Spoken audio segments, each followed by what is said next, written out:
Hi, this is VZ Pro 3 channel. In today's video, I will show you how to fix your Snapchat camera not working. So if you have a problem that when you open your Snapchat and camera is not working, maybe you find there is a notification tells that your camera is not working, error or something, or you find your camera just blank like this, how to fix it? Don't worry. So first, you have to make sure that your Snapchat apps is on the latest version. Maybe because that's a bug because you haven't updated your Snapchat apps. You can check on your App Store or Play Store. If there is an option to update, you can update it. After you update your Snapchat app, you can open the camera again on your Snapchat.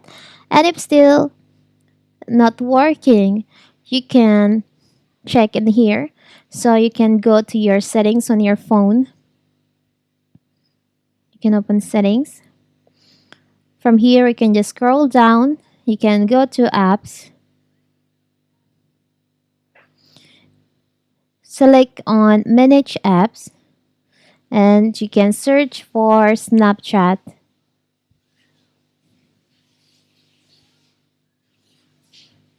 Choose on Snapchat. There is an option clear data. You can select on that. Choose on clear chat. Okay. Now, maybe you need to reboot your phone too. You can reboot. After that, you can check on your Snapchat. You can open your Snapchat again and see if your camera is working or not. It's very simple, right? So that is how to fix your Snapchat camera is not working. Don't forget to like and subscribe and turn on the notification to keep you updated about this channel. Thank you and see you.